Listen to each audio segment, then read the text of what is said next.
Everyone, welcome back to my new blog. ভাইয়ের বিয়ের second blog. এই তো পানুখালি থেকে শুরু করলাম। এই যে 5 জন মিলে পানুখালি দেওয়া হয়। যদিও আমি এটার নিয়মের কোনো কারণ জানি না, আসলে এটা কেন দেওয়া হয় বা কি জানি না। কারণ হচ্ছে বিয়েতে আসলে অনেক নিয়ম, অনেক রিচুয়াল পালন করা হয়। এটা আসলে এক এক অঞ্চলে এক এক রকম নিয়ম পালন করে, আবার অনেকগুলো মিলেও যায়। এর মধ্যে এটা হচ্ছে একরকম পানুখালি দেওয়া। আমাদের সিলেটে আবার অন্যরকমভাবে দেওয়া হয়, আবার কুমিল্লাতে একরকমভাবে দেওয়া হয়। যাই হোক, দেওয়া হয়। এই তো তারপর হচ্ছে কালার ফেস্টিভ্যাল করা হচ্ছে এখানে। মানে অনেক মজা করা হলো কালার ফেস্টিভ্যালে। আমাকে একদমই ভিডিওতে আনতে পারিনি, কারণ আমি নিজে ভিডিও করছিলাম। এই যে আমার ভাই এখানে শ্যুট করে নিচ্ছে। এখন কত রকমের শ্যুট করা হয়। এই যে এইদিকে কাকিরা সবাই মিলে জল সইতে গেল, এবং অনেক গরম ছিল। আমি যাব ভাবছিলাম, যদিও আমার যাওয়া হয় নাই, কারণ আমার ছেলে আসলে এত গরমে ওকে আমি নিয়ে যেতে পারবো না, তার জন্য যাওয়া হয় নাই। এই যে সবাইকে খুব সুন্দর লাগছিল একরকম শাড়ি পরে সব কাকিরা। এই তো এখানে নাচ করতে হয়। ছেলের মার নাকি নাচতে হয়, যার বিয়ে তার মার নাচতে হয়। তো সবাই নাচানাচি করতেছে। আসলে বিয়ে মানেই আনন্দ, বিয়ে মানেই আপনজনদের সাথে দেখা করা, মানে সবার সাথে একসাথে হওয়া, একটা আনন্দ মুহূর্ত আর কি। এই তো আবার সন্ধ্যা হতেই সবাই রেডি হয়ে গেল।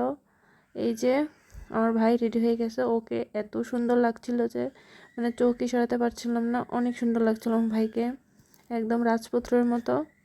এই যে আমার ভাইয়ের নতুন জীবনের জন্য সবাই ওকে অনেক অনেক শুভকামনাও জানাবেন।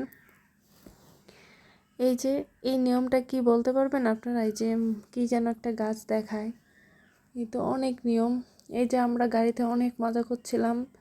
এই যে আমার পপি, এই যে আরও ছোটো ছোটো বোন, আমাদের বা আমার ছেলেকে নিয়ে রাখছে। আমরা গাড়িতে অনেক মজা করছি। এটা হচ্ছে আমার বোনের জামাই। এই তো জামাই চলে আসছে মেয়ের বাড়িতে। এখন জামাইকে বরণ করে নিবে। এই তো শালীরা সবাই গেটে উপস্থিত ছিল। এই যে ওরা আবার এখানে কি নিয়ম যেন পালন করতেছে। যাই হোক, আমরা অনেক মজা করছিলাম, অনেক নাচানাচি করতেছিলাম। এই তো বৌদি এখানে, কাকু আর আমার বাবু মিলে বৌদির মঙ্গলাচরণ করাচ্ছে। এই যে বৌদিকে খুবই সুন্দর লাগছিল, ভাইয়ের সাথে অনেক সুন্দর মানাইছে, দুজনকে মানে খুবই সুন্দর মানাইছে, খুব ভালো লাগছে দুজনকে। এই তো খুব কষ্টের একটা মুহূর্ত। সারা জন্য মেয়েকে লালন পালন করে এখন মার কোল থেকে বিদায় নিচ্ছে, অন্যের হয়ে যাবে। এখন আর মার অধীনে নেই, এখন স্বামীর সংসার চলে যাবে।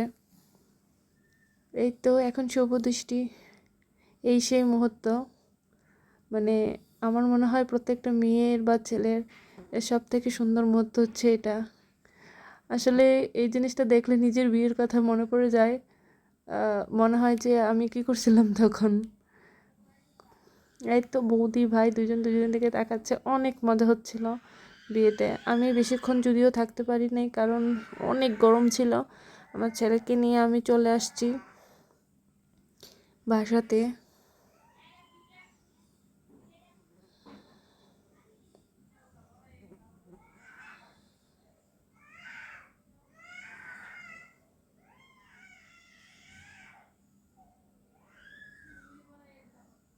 এই তো আমরা চলে আসার পরে এখানে এসে দেখি, বাড়িতে এসে দেখতেছি এই দুপুরের খাবার, কারণ বিয়ের পরের দিনই বৌভাত ছিল, তাই দুপুরে রান্নাবান্না শুরু হয়ে গেছে।